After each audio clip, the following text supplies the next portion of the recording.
All right. Well, thanks, John, and thanks to the Lake Committee attendees here for the opportunity to talk a little bit about sea lamprey control, or actually a lot about sea lamprey control. And I'll try not to take the fire drill as a metaphor for everything that's happening within the U.S. federal government here that's making my job a lot more difficult these days. But that's that might be a story for the panel session coming up. But really, to understand sea lamprey control, it's important to understand the history of the fishery in the Great Lakes and the origins of what really is a world-renowned aquatic invasive species program, and applied on a scale that is probably unprecedented across the world. So, without further ado, we'll just remind ourselves exactly of what we're doing here and what we're protecting. So. Obviously, there was a bountiful fishery in the Great Lakes prior to European settlers coming in, and lots of indigenous people use this resource both for subsistence and also as a currency as well, so to speak, as they interacted with their fellow indigenous nations. So, once settlers arrived, obviously they quickly obviously understood that as well, and took to using the Great Lakes resources here, the fisheries especially, also for subsistence, but also for commercial needs and income. So really, at the time, it was viewed as an inexhaustible resource, by especially European settlers that came in, and obviously that led to a whole bunch of problems as time progressed. There's anywhere from at least the indigenous groups around the Great Lakes. I've seen numbers upwards of 180, but I think 120 indigenous groups called this region home. So it really was a remarkable resource that brought people together long before Europeans showed up. So European settlers, obviously, once they got in, once they colonized the area, they essentially established a lot of fishing communities, and obviously the techniques that were used allowed us to further catch fish and to take advantage of some of the fisheries further offshore and things like that. And also, as settlement progressed and industrialization progressed, we also saw a huge amount of habitat degradation as well. So logging had a particularly hard impact on spawning tributaries of many Great Lakes fishes that required those to reproduce. And of course, we had water contaminant issues as well during the industrialization period that further put a lot of stressors on the fishery resource of the day. Of course, as these stressors multiplied, we certainly saw the amount of technology needed to basically catch fish improved, and we saw more and more and higher yields as we went through time.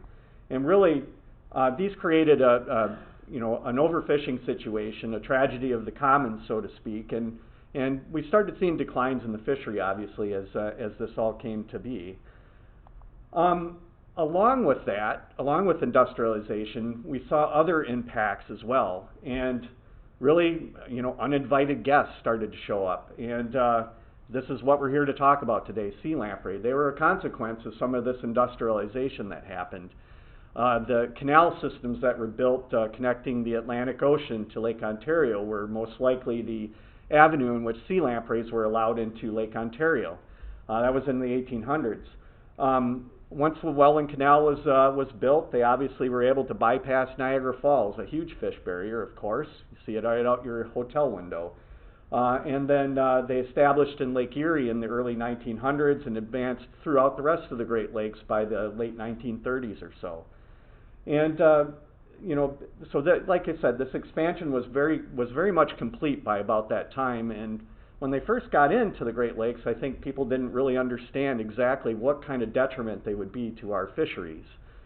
And that, unfortunately, didn't take long to manifest. And we saw, in addition to the overfishing problem that we had, sea lamprey were the proverbial straw that broke the camel's back. And we saw the fishery, in what's shown here on the graph is the lake trout fishery in all the lakes, decline to about zero within a couple of decades after sea lampreys were allowed access into the Great Lakes.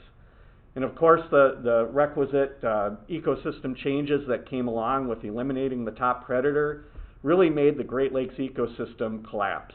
And the economies collapsed around the Great Lakes. Property values, were really, basically nothing when we saw large expanses of alewives, another invasive that would die because there isn't enough predation on them, wash up on shores and foul beaches and things like that.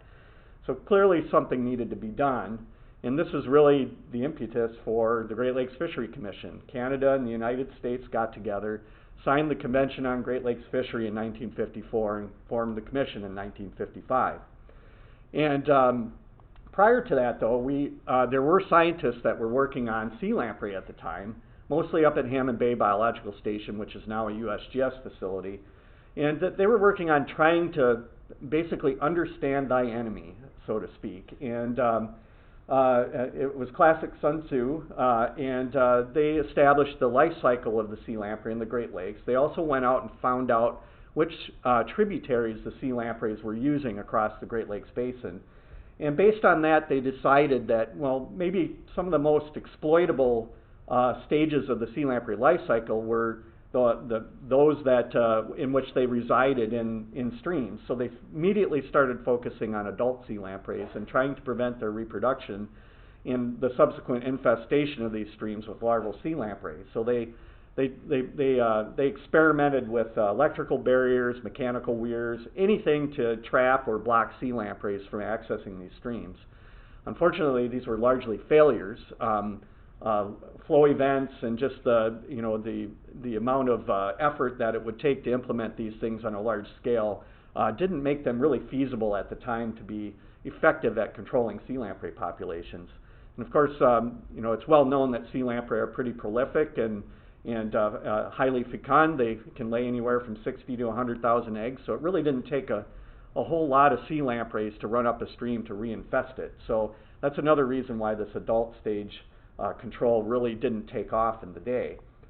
So again, the Great Lakes Fishery Commission was formed, and they were able to inject a whole lot of energy, effort, and a little bit of money into the race sort of to control sea lamprey at the time. So after the formation of the commission, it was really just an injection of energy, and the researchers at the time then started shifting their focus from that adult stage to more of the larval stage of sea lamprey, and trying to find a way in which we could potentially control that life stage of the sea lamprey within the Great Lakes tributaries.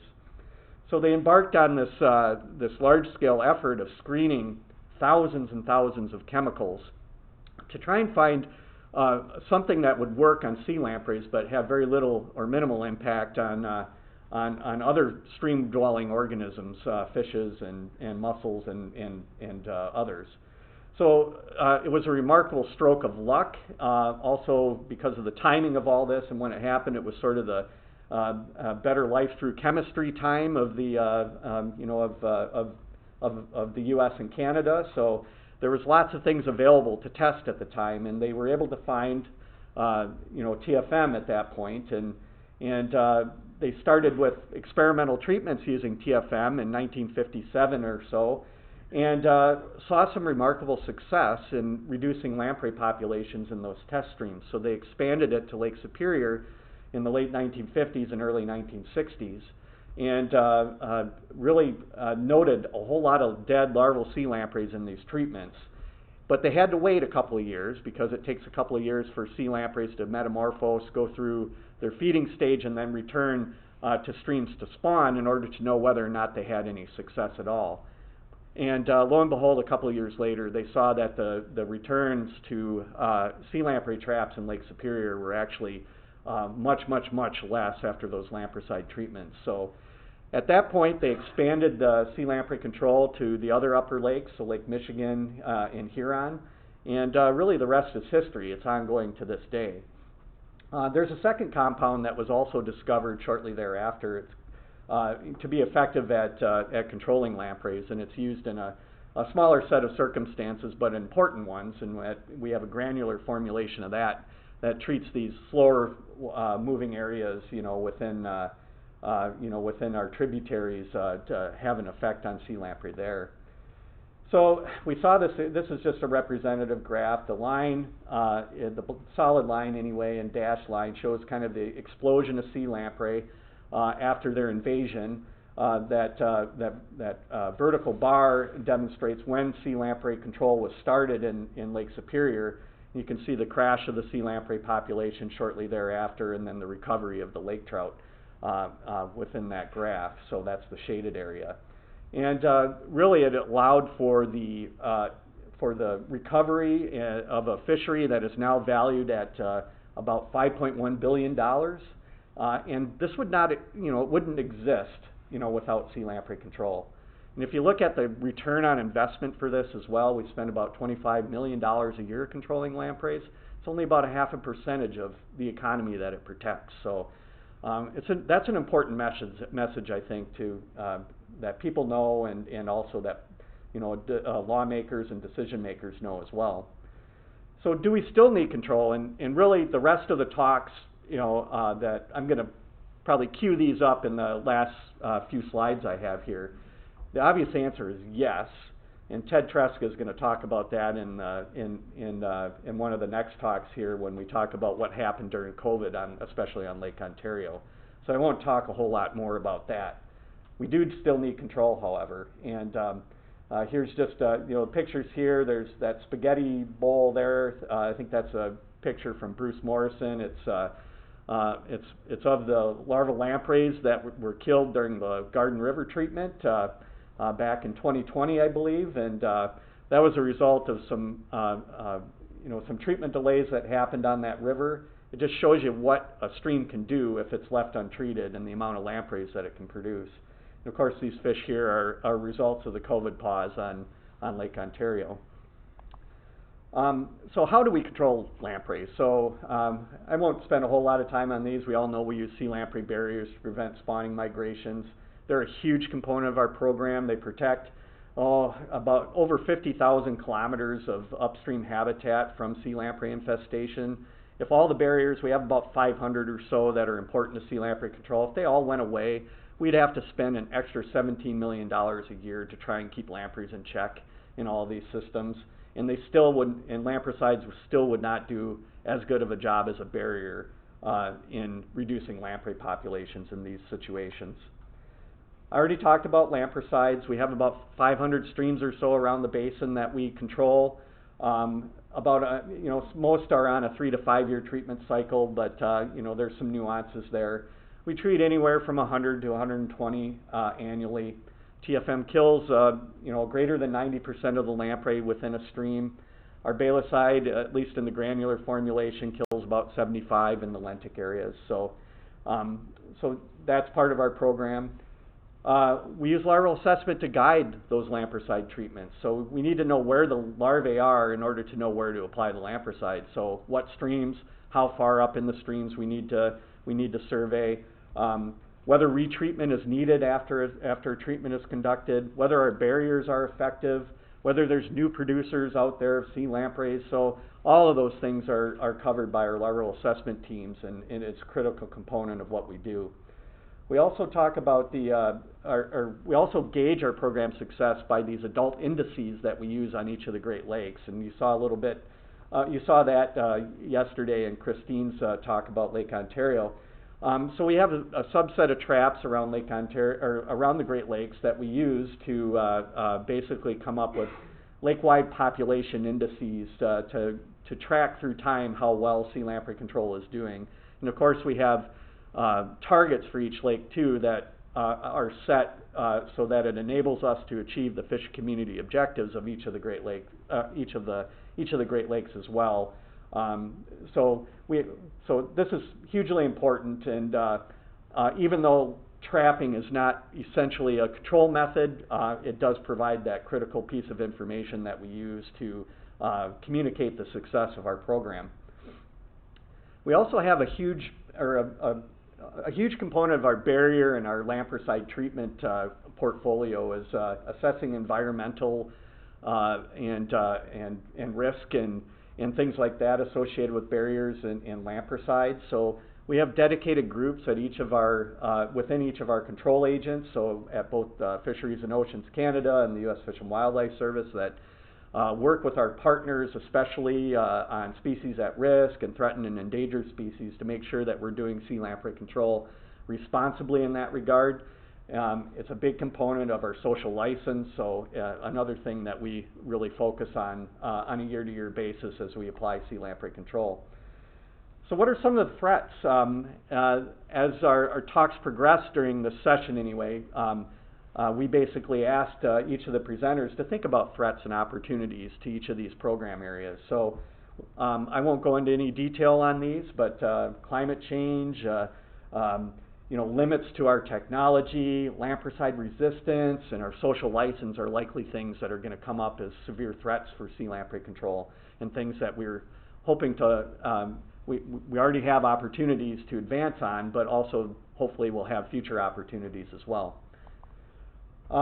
Again, opportunities. I won't get into too many of these. We'll talk about some of the things in more detail in the upcoming talks about ways in which we can address those threats, like I just said. So again, I'll leave that to subsequent presenters as we move forward through this session. Now, perhaps I mentioned it at the beginning of my talk, but the elephant in the room here is, probably the most significant near-term threat is like, how are we going to deal with the current landscape, especially on the U.S. side with our federal control agent, the U.S. Fish and Wildlife Service. The picture here is of 12 people that were let go on Valentine's Day who were in the probationary periods of their positions.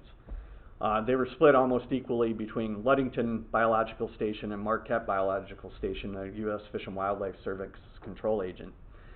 The human side of this is aside. It represents a huge loss in expertise and knowledge that basically is not available for lampricide control, at least in 2025 at this point. Now I will say that we did get I don't want to say good news, but it is relatively good news. The firing of these employees was basically rescinded a couple days ago, so some of these people will be coming back into their old positions, but there are larger reductions in force that are out there, plans that are being put forward, so they very well could be caught up in those as well as we move into the future too. So we don't know what this is all going to look like. So even though it's good news that these folks are probably going to, at least many of them will now be employed again, we might see further impacts to the program as we move forward. So, and certainly not all of these folks will come back either. I know that several have found work elsewhere, and but anyway, it does represent something that we need to deal with and that we are dealing with. The situation is fluid, and we can talk more about that in the discussion panel coming up at the end of this, if there's still questions about it. So with that, I'll just leave it. Again, we've got a series of talks here to go through all different aspects of sea lamprey control, talk about the threats and opportunities, and hopefully we'll have a really good discussion at the end of all of this, as well as we convene the discussion panel. So I think might have maybe a minute for questions if there is any at this point. Thank you.